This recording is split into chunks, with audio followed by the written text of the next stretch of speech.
What's up, everybody? I'm Derek, this is Rocking E Forge, and today is part 3 of my cross-country road trip from Connecticut to Washington. Now, in the previous video, I went to see the Gateway Arch in St. Louis, Missouri, and drove through Badlands National Park in South Dakota, and I stayed at a KOA here in not technically Rapid City, but Rapid Valley, South Dakota. Now, today, I am going to make a trip from here to Mount Rushmore, drive down from Mount Rushmore to the southern entrance of Needles Highway, drive Needles Highway, visit the Crazy Horse Memorial, because if you're going to Mount Rushmore, you can't skip Crazy Horse. And then we're going to go through Custer down south to Wind Cave National Park, which is where I'm going to finish my sightseeing for the day. Then I'm going to try to make it as far west as I can, probably going to be staying somewhere around Gillette to get another campsite. And then we're going on to Cody, Wyoming, and possibly Yellowstone and Grand Teton in this video. So without any further ado, let's get on the road and go see some national monuments.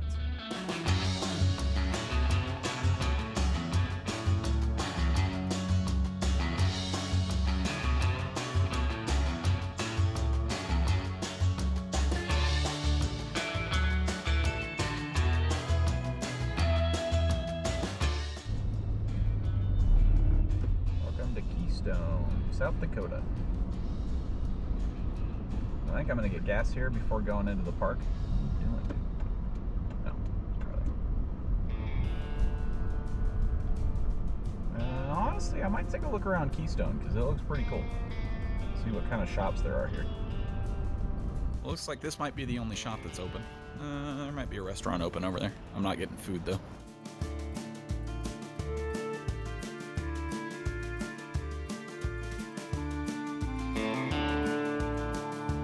There's a gold jewelry place with Black Hills Gold in it. Ice cream shop, which is kind of cool. It is 9:15, a little early for ice cream. Let's run across the street and see what's open on the other side before I go back and get on the road. I'm like 5 minutes away from Mount Rushmore, so figured I had time to wander around. I don't know what this is. Professor Samuels. Whatever that means. And there's old-time portraits, as every touristy town has. There's the Red Garter Saloon, in memory of someone.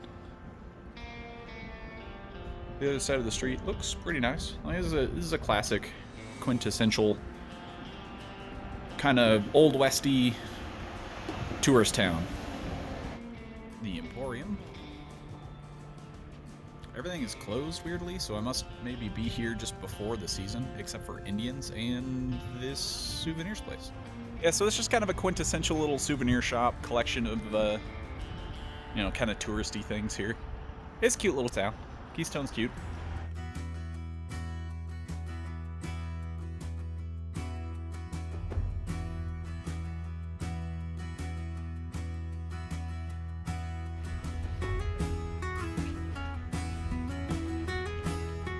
It is a breathtaking day.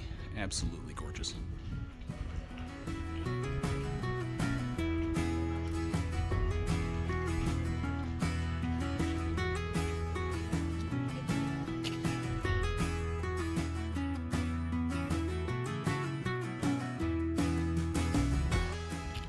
Alright, I got my stamp. Now we are walking up to see the mountain.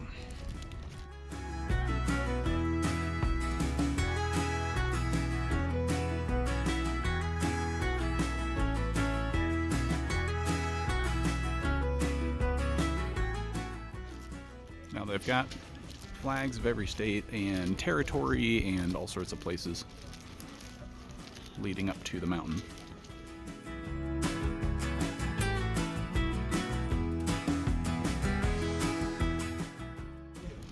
Grandview Terrace.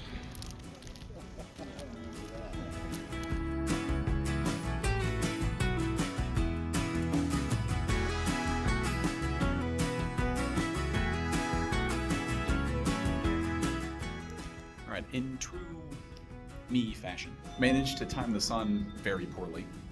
All of my selfies are really harsh sunlight, really awkward shadows with the hat on, so I took some without. But we're heading down to the basement level, the actual visitor center and kind of museum of how Mount Rushmore was carved.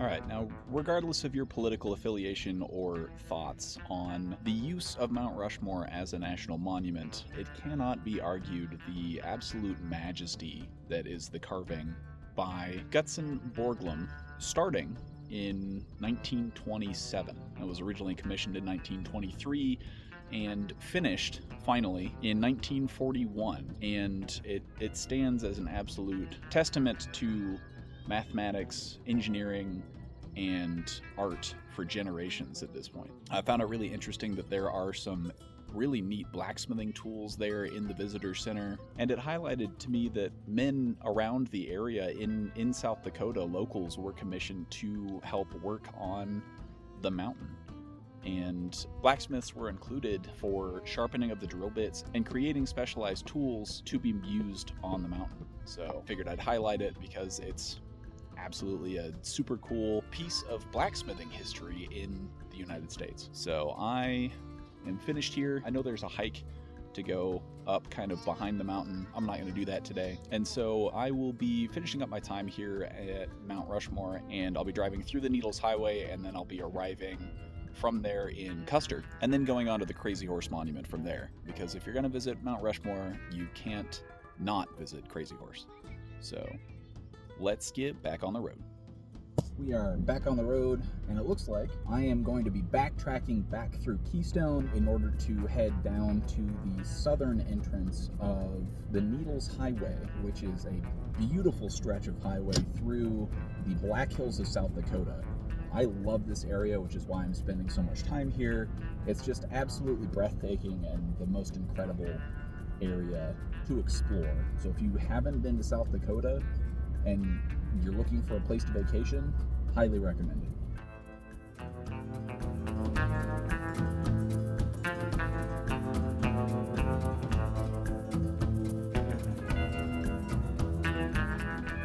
So Google Maps took me on US 16A, and it is this 2-lane, a little switchbacky road that just drives through the middle of nowhere, basically. It saves me probably 10 minutes driving all the way around. But I, not trusting Google that much, happened to have a postal worker driving through in a Jeep behind me, and I decided to stop and ask her to make sure that the road I'm on actually drives through and doesn't just end at a like a Forest Service road or something on the way through. She confirmed that it does not, so I'm driving through this cute little kind of backwoods road in South Dakota to the Needles Highway. So keep on going. I just figured I'd thank you, random Postal Service lady.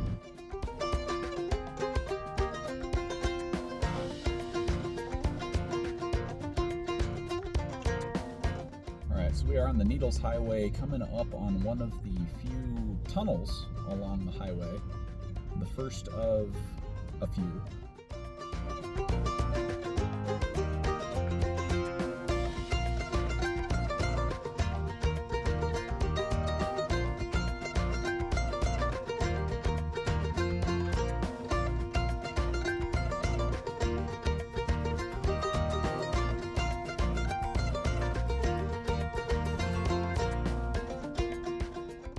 One of the cool aspects of driving the Needles Highway is the couple of tunnels that you have to drive through to get through it, and we haven't even come to it yet.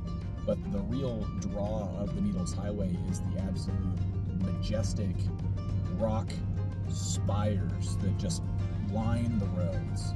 And if I remember right, it's a big destination for rock climbers for that purpose of scaling the rock spires. There are different places I think that you can pull off and go rock climbing and all that stuff. I don't intend to do that myself, but really cool place, really neat to see, so we'll get more footage as we go.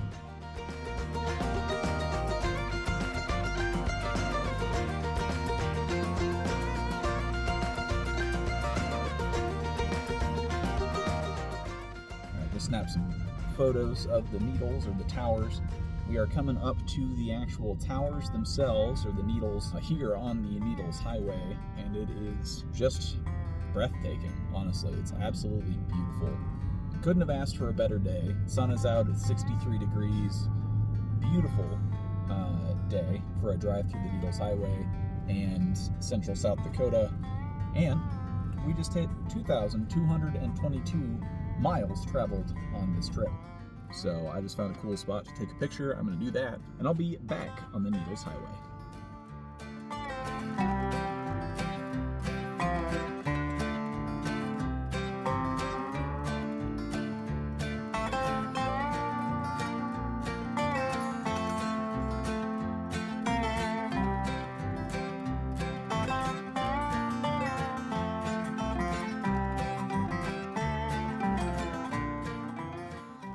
So the interesting thing about the Needles themselves, the original intent was to make each spire, or bury a few spires throughout the Needles Highway, into likenesses of American Western heroes. People like Lewis and Clark, Wild Bill Hickok, Custer, Red Cloud, people like that.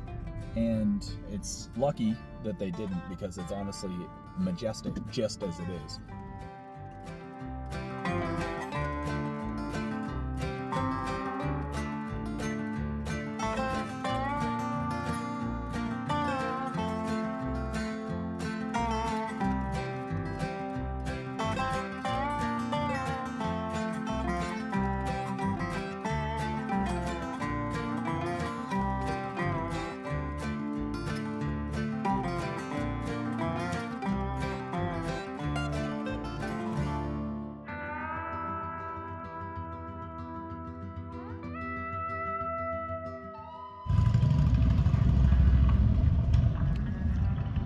Yeah, there's nothing quite as stressful as taking your truck through a tunnel that skinny.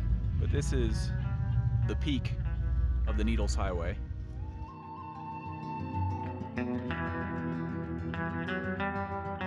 So, thankfully, I was following rule number 1 of a national park. Always stop when other people are stopped, and always look at things that other people are looking at. Because, and I'll put pictures up because finding a spot to take a video of it is impossible, but the Needles Eye is actually a formation that forms looks like the massive eye of a massive needle in the rock itself. Gorgeous and really cool, and I didn't even know it was there. I thought the Needles Eye was the tunnel itself, but I stand corrected. So anyway, this is the peak of the Needles Highway. It's downhill from here, and I think we pretty quickly drive out of the Needles themselves, and we'll be getting back on the road down to the Crazy Horse Monument. So let's get back on the road.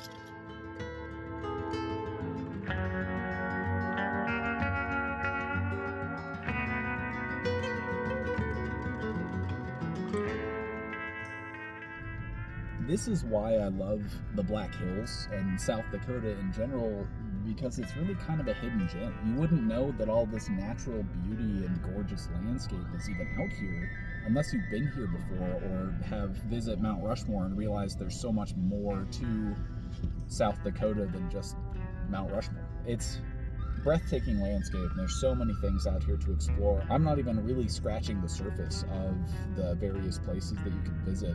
Deadwood, South Dakota is kind of a Wild West town. Custer National Park, we drove through a portion of it. I think we're still technically in it, but it didn't really highlight the state park per se, because I haven't seen any wildlife yet. That's the big draw, is, you know, there's bison and deer and elk and things throughout the state park, and the Needles Highway, which is one of the biggest draws. But it's just such a beautiful area, and there's so many different little towns, historic towns, and cute little places to visit. And then there's the places like Bear Country and the Reptile Garden and places. It's become just this large conglomeration of things to see, really tourist traps to an extent, but things to see and things to do in a state that most people wouldn't really even think about. So it's really cool to be driving through here again, and I'm glad that I can kind of document my trip through it this time, because it really is unlike any other place. It's beautiful. We're just gonna hop out and see Sylvan Lake. Get a one shot here.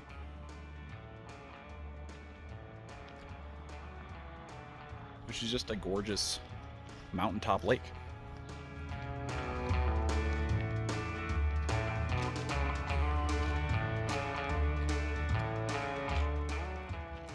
All right, now we're back on the way. So many little detours. So easy to get caught up for hours just driving through this area. Really cool.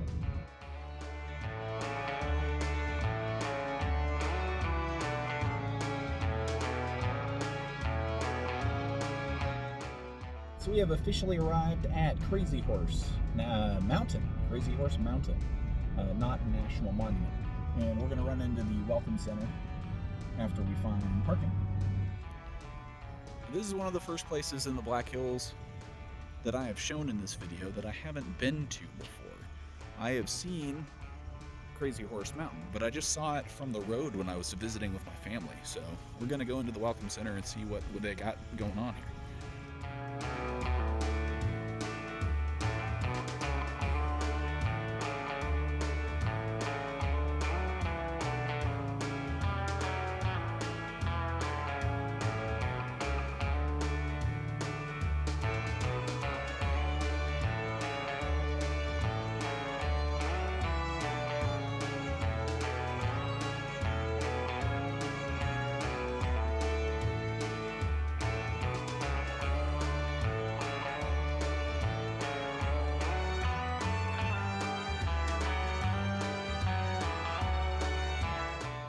So, the visitor center here at Crazy Horse Mountain doubles as not only a visitor center for Crazy Horse, but also a Native American university and a Native American art and heritage center. Now, the visitor center / museum has tons of artifacts and art and beautiful pieces in order to celebrate not just the Lakota tribe from here in South Dakota, but also all Native American heritage, which is really cool. Many different things that just kind of celebrate the history and heritage of Native American life.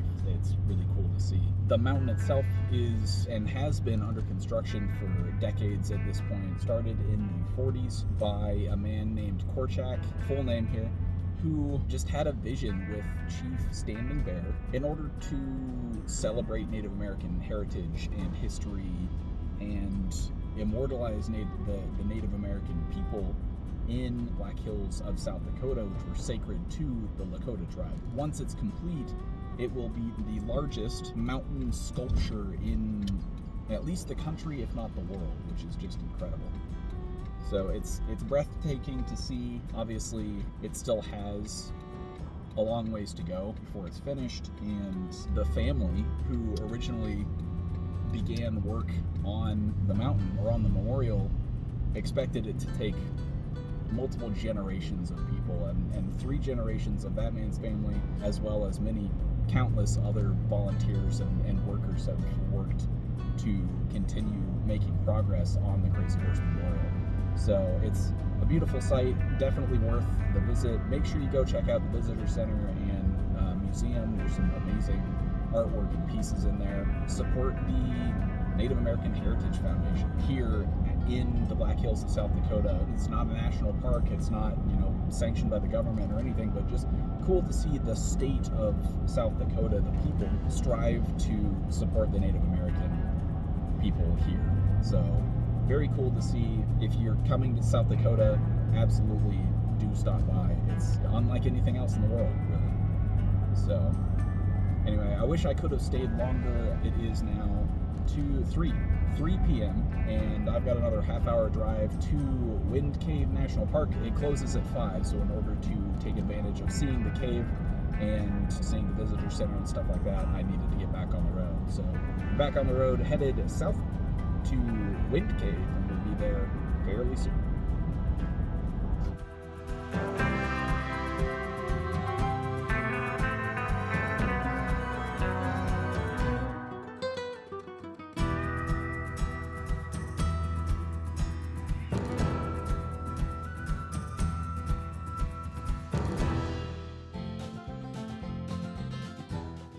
All right, so we have made it to the Wind Cave National Park Visitor Center, which is this cute little yellow building here. And we are about to go get our stamp and see if I can go down into the cave.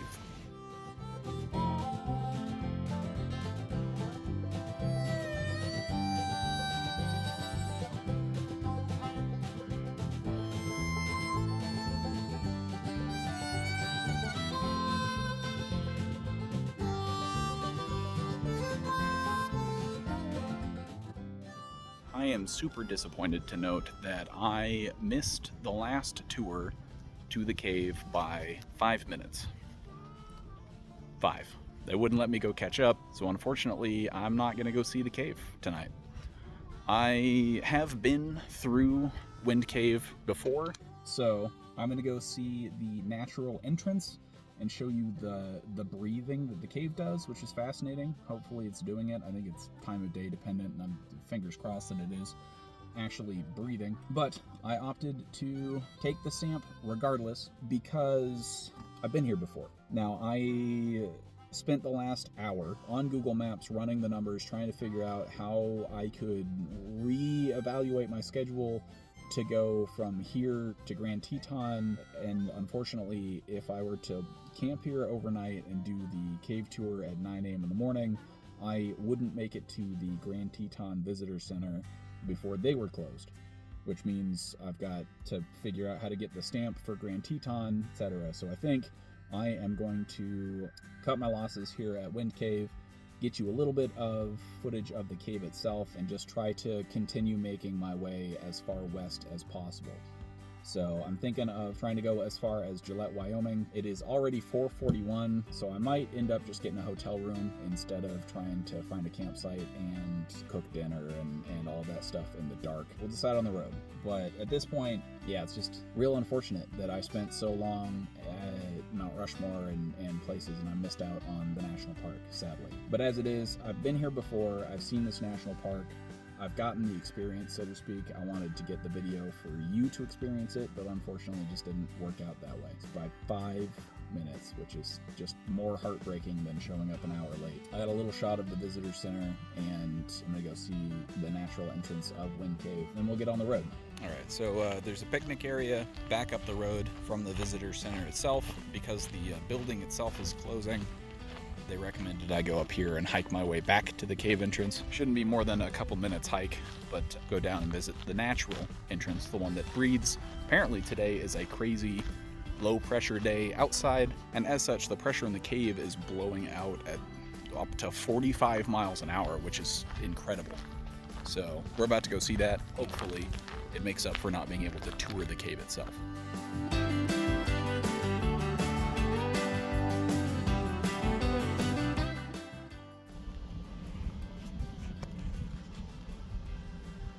So that is the natural entrance to Wind Cave. And I don't know if you can hear the breeze, but I'm standing like in the breeze, and it's quite a breeze. And it's blowing out at like 50 degrees, which on a hot summer day here in South Dakota would be very welcome. This is what the natural entrance looks like.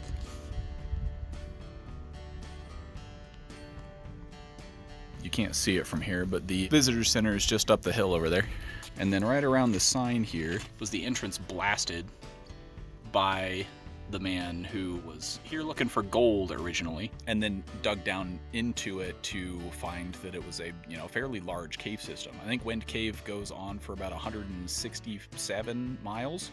If I remember the sign that I just saw in the visitor center correctly, as far as different tunnels conjoining and stuff like that, and it's one of the most explored caves in the Black Hills. along with Jewel Cave, which is about 30 to 40 minutes north of here. Both are beautiful. I've been in both, and unfortunately, it just didn't work out this trip.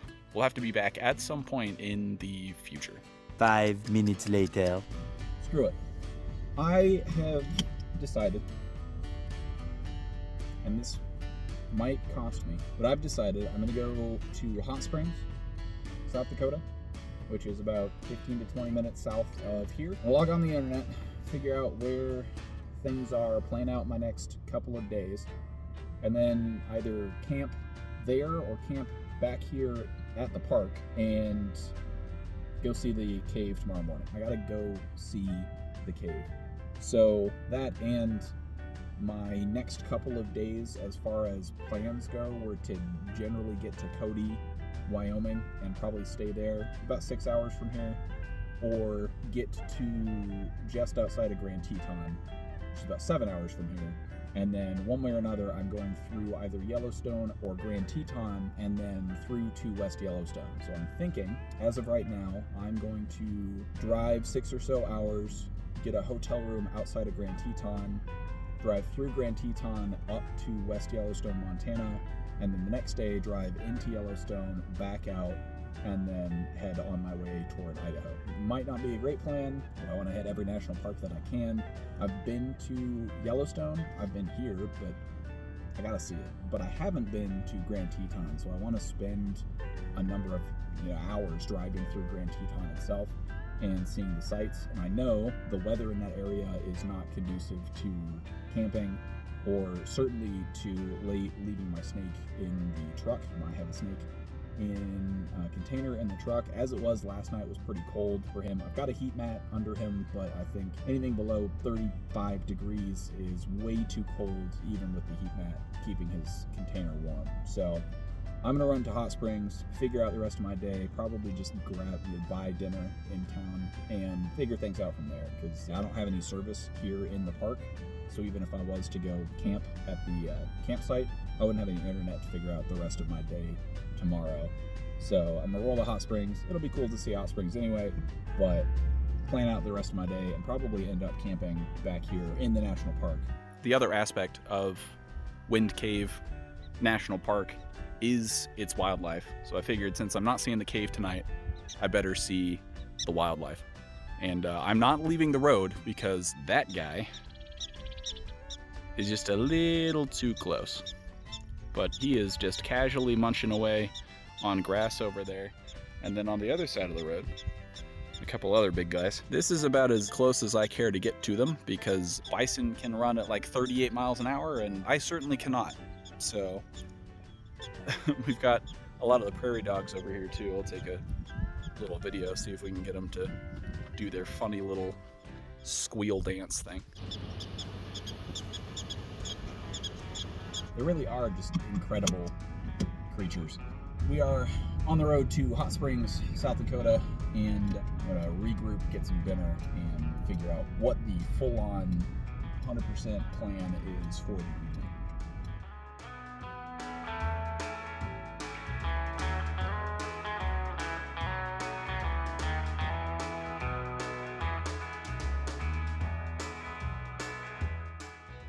Dinner tonight is teriyaki beef and rice. So I found a campsite in Hot Springs, South Dakota. Plan tonight is to eat dinner and, yes, mix up a drink. And then tomorrow morning, I'll be going back north to Wind Cave to do the 9 a.m. tour. Then, from there, I'm going to go west and get as close to Grand Teton National Park as I can without entering the park, so that I can drive through Grand Teton, hit the visitor center, and then drive north from Grand Teton up to West Yellowstone, Montana. That way I can take time to really see Grand Teton instead of plowing through it trying to get to the visitor center on time, which it's impossible to get to the visitor center before they close if I do this 9 a.m. tour. So I'm going to go to near Grand Teton, find a hotel room, because from what people have said, the weather in and around Grand Teton is still 20 degrees at night, which is not conducive to camping, nor is it conducive to keeping my snake alive, who is in the back seat of my truck right now in a heated container, but is anything below about 35, and I am very nervous that he might not survive the night. So tonight's probably going to be the last night of camping that I do, at least in the near term. Beautiful campsite for the night, right next to a cute little lake. It's called Hidden Lake Campsite in Hot Springs, South Dakota. Anyway, that's the plan. Let's get a drink mixed up. Tonight's drink, as all of my drinks have been, are from the book Spirited, which is 600 cocktail recipes from around the world. And I'm going to make what this book calls a Western sour, but something I like to call a tiki sour. It's kind of a tiki fusion. It's in the tiki section of this book, but it's basically a whiskey sour with grapefruit and lime instead of lemon. Now I'm going to make my own variation of this drink with Angel's Envy rye, which has been finished in rum casks. And we're going to get simple syrup, lime, and our shaker.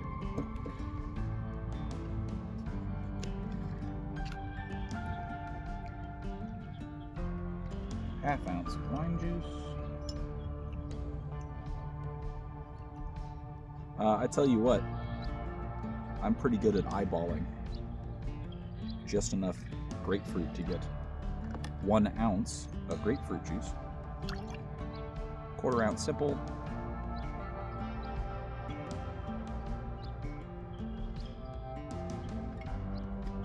¾ ounce Velvet Falernum, a little over ¾ ounce of Velvet Falernum,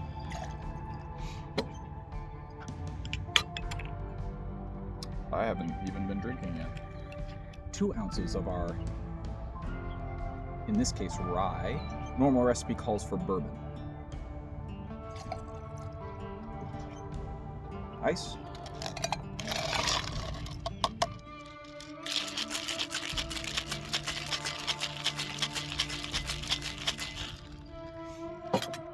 Very carefully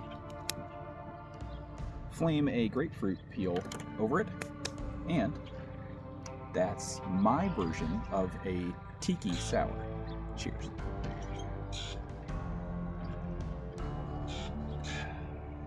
Yeah, honestly, that extra little bit of Velvet Falernum, pretty great.